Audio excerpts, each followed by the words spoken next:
Welcome, everybody, and thank you for joining us today.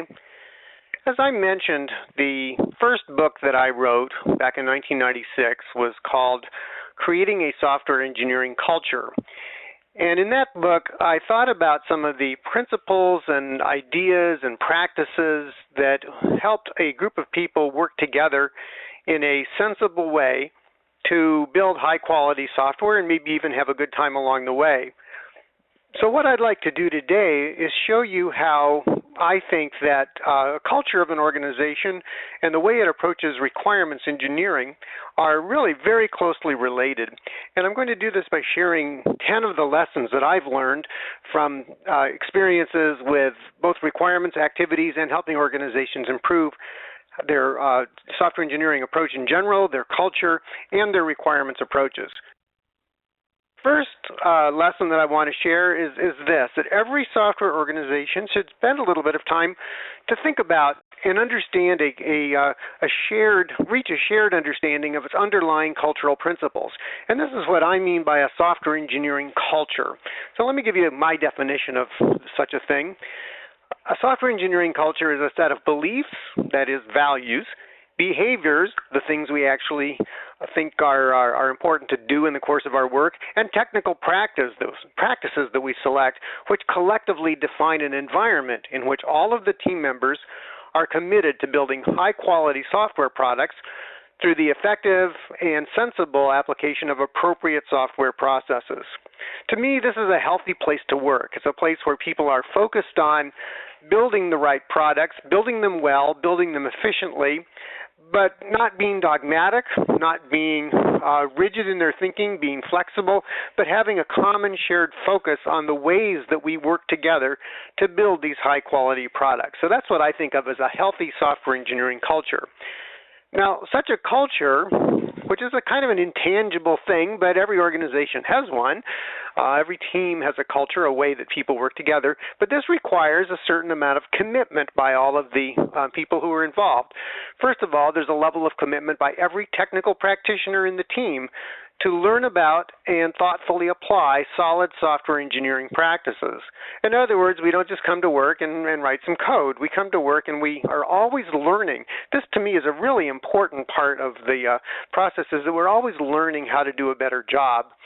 This requires commitment by managers at all levels, beginning with the team leader and all the way up in the organization, to provide a quality-driven environment. And when I was a manager at Kodak starting many years ago, I had never done supervision of other people before, so I had to learn how to do that. I had to think about what was important to me. And one of the things I realized is that as a manager, I'm not maybe doing technical work myself, so my job is to enable the other members of the team to do their technical work effectively and efficiently by breaking down barriers, giving them the resources and help that they need. And so I would try to do that, making sure that my people in my group had top priority over my time and attention. And I expected the same from my managers farther up the chain when I needed their help. So this really requires alignment among the managers to stay focused on both the principles and the practices that we use. And it requires a commitment by everyone to continuously improve the way that we work, by learning, by trying, by sharing, by being very open with our exchange of knowledge within the organization. You know, I've never met anyone who could honestly say, I am building software today as well as software can ever be built. And if you can't say that, and I don't think anybody can, then you should always be looking for better ways to work. So I think this is a really important aspect of getting everybody pointed in the same direction, is to talk about what are the cultural values and principles that are important to you. So let me share with you some of the cultural principles, and there were originally 14 that I came up with for our group, and that I think we pretty much all agreed on. These are some of the ones that were characteristic of the way that we tried to work together. The first principle that I tried to adopt was to never let my boss or my customer talk me into doing a bad job. And we could talk about, what aspects of work constitute trying to persuade you to do a bad job, but I suspect you've got plenty of experiences of your own along this line, so you know the sorts of things I'm talking about. People who are wanting to cut corners, people who don't understand the value of some of the practices that we're trying to apply and why they really help us do a good job. I remember once somebody told me that their manager came around and said, look, to save time on this project, I don't want anybody doing any unit testing. That's just a waste of time. Well, I think unit testing is pretty important, and if my boss told me to do that, I would hope that I would explain to him why that's not only a really bad idea, but why I'm not going to do that. I mean, you don't let your boss tell you to do things that are just silly ways to work, and you don't let your customer sway you that way either. But that means we have to educate them so they understand why what they're suggesting might not be the best idea.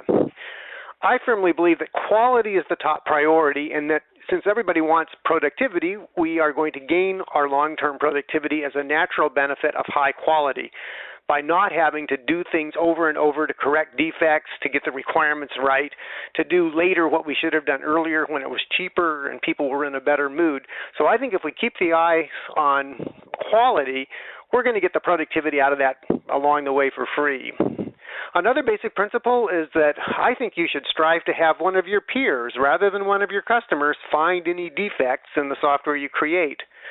This is what drove us to institute peer reviews as a fundamental part of our culture. Now, if you don't believe this, if you don't think it's important to have your colleagues find defects, you'd rather have the customers just call you when they spot something, then don't do things like tests, and don't do things like peer reviews, and just wait for the phone to ring. But my experience has been that when the customer calls, they're almost never in a good mood, so let's not have any more of those conversations than we have to. As I alluded to earlier, I believe that ongoing education is every team member's responsibility, both through formal training and also through learning on your own, by reading technical books, by trying new things, going to conferences, and so forth. So I think this is a way that we can build a collaborative, healthy, well-informed, high-capability culture, and I think everybody should be free about sharing their knowledge. I worked with a guy once who was very protective of knowledge. His attitude seemed to be that if he answered a question I asked him, then I'd know as much as he did, and that's no good because he loses a little bit of power, and I don't really have any patience with that attitude. People need to feel that the work they do is appreciated, so I think a reward and recognition program is an important part of a healthy culture, whether it's a software engineering culture or any other organization. I believe that continually improving how you build your software, continually improving your software process is not only possible, but it's essential. We always want to be doing the next project a little bit better than we did the last project. And that means you do things like retrospectives, where you take some time at the end of a project or an iteration to think about how things went and how we could do a little bit better next time. I think a key to software quality is to iterate. You're not going to get it right the first time, and so let's think about it. Let's do some revisions based on our first thoughts, and it's a lot cheaper to iterate on requirements and designs than it is to iterate on code. So ideally, I'd like to write the code once for each chunk of the software that I'm building, but I'd like to do that after having thought through and maybe prototyped and done some explorations around design on the earlier stages of the thinking. I'm a big believer in software metrics because I believe if you measure what you do, you can learn to do it better. If you don't measure what you do, then it's pretty hard to tell if you're actually getting better in some way. This really applies to things like estimation as well, because if you try to do an estimate based on no knowledge of what happened before, just vague recollections, you're probably not going to do a very good job of getting better at estimation over time. And even if we'd like to change how we work and the approaches we use, you can't change everything at once. You have to just take baby steps. But on every project, on every part of the work you do, pick one or two areas that you want to try to get better at. And if you do that systematically, you'll get better both as an individual and as an organization in how you build software. So these were some of the principles that were important to us. And I would suggest that you ask yourself, which of these principles do you think pertain to your organization's or your team's culture? Now, maybe these aren't all relevant. Maybe you don't agree with these. That's fine. It's your culture. But I think you and your colleagues should talk about what's important to us. What are our